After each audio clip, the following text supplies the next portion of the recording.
வணக்கலை big Boss season 8 இன்றைக்கி பார்த்தீங்களா, நீயும் பொம்மை நானும் பொம்மை டாஸ்க்கு. நல்ல வேலைக்கு அந்த 3 பொண்ணுங்க கடைசியில் ஏதோ சுவாரஸ்யமாக பண்ணுறேன்னு பண்ணாங்க. இல்லைன்னா அந்த கேமே மொக்கையாக தான் இருந்திருக்கும். ஸ்டார்ட் பண்ணதே இப்போ ஃபவுலில் தான் ஸ்டார்ட் பண்ணாங்க.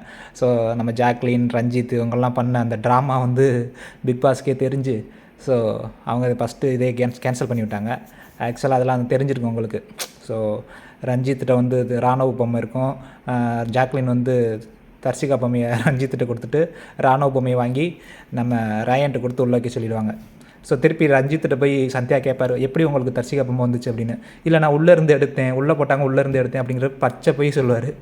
ஸோ அதுக்கப்புறம் இன்னொரு பொய்யும் சொல்லுவார். பிக் பாஸே கேட்பார், ரஞ்சித் என்ன நடந்துச்சுன்னு சொல்லுங்கள் அப்படின்னு. ஸோ அப்போ வந்து அவருக்கு தெரியாத மாதிரி கேட்குறாரு. உங்கள் பொம்மையை வந்து ஜாக்லின் தான் கொடுத்துருப்பாங்க, அதை வந்து கேட்குறாரு தெரியாத மாதிரி. யார் கொடுத்தான்னு தெரியல, நீ அப்பா அப்படின்னு வந்து கடைசியில் ராயன் வராரு. ராயன் நான் தான் கொடுத்தேன்னு ராயன் வராரு. இந்த இடத்துல ரஞ்சித் போய், ஜாக்லின் போய், ராயன் போய். ஸோ ஓகே, அந்த இடத்துல ஒரு இண்டிவிஜுவல் கேமாக இருக்கும்னு பார்த்தா குரூப்பு பிரித்து கேங் ப்ளே ஆக்கிட்டாங்க. ஸோ ஆனால் இதில் கேங் ப்ளே தான் விளாட முடியும். ஏன்னா ஒருத்தவங்களை சேவ் பண்ணி இன்னொருத்தவங்க தான் விளாட முடியும். ஸோ அதே மாதிரி ஆனால் போக போக எப்படி கேம் வந்து சுவாரஸ்யமாக மாறும்னு நினைக்கிறேன். முதல் நாளே 3 மணி வரை போயிருக்கு நேற்று. ஸோ இனிமேல் எப்படி இருக்குன்னு பார்ப்போம். So Soundarya out, Ranav out. So சௌந்தர்யாவுக்கும் நம்ம மஞ்சரிக்கும் வந்து ஒரு கான்வர்சேஷன் ஆர்கியூமெண்ட் போயிட்டே இருந்துச்சு. இவங்க பொய்யாக சொல்கிறாங்க, மாற்றி பேசுகிறாங்க அப்படின்னு. ஆக்சுவலாக அவங்க மாற்றி பேசுகிறாங்க, அது வேணால் உண்மை தான். அது கரெக்டாக அது அவங்களுக்கு சௌந்தர்யாவுக்கு சொல்ல தெரில. அது வந்து ரொம்ப அந்தளவுக்கு அந்த கேம்லேயே இல்லை சௌந்தர்யா அந்த இடத்துல வந்து பேசணும்னு அவசியம் இல்லை. ஸோ ஏதோ அவங்களுக்கு ஒரு வன்மம், கோபம் ஏதோ இருந்திருக்கு, அதை வந்து அங்கே காட்டிட்டு போயிட்டாங்க, கொட்டி தீர்த்துட்டு போயிட்டாங்க.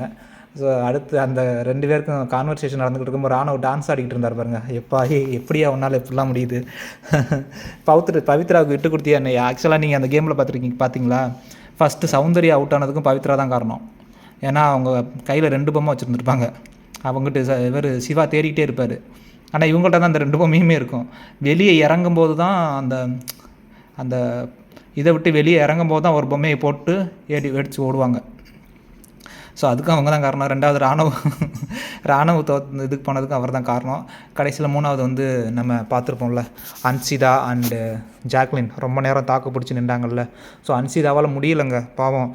அவருக்கு என்ன முடியல, ரெஸ்ட் ரூம் வந்துடுச்சு. அந்தளவுக்கு வன்மத்தோடு நிற்கிறாங்க. ஏன் அப்படின்னா அதெல்லாம் கோபம், வன்மம் அதெல்லாம் செகண்டு. ஆக்சுவலாக அது ஒரு content, pure content. So Muthukumaran கூட சொல்லியிருப்பாப்பில் அந்த விஜய் சேதுபதி எபிசோடில், யார் எப்போ எத்தனை நாளோட காணாமல் போயிட்டாங்க அப்படின்னு. ஸோ அன்சிதாவை சொல்லியிருப்பார் முத்துக்குமரன், அந்த செம்மந்தி அதுக்கப்புறம் அவங்களை காணாமையே போயிட்டாங்க அப்படின்னு.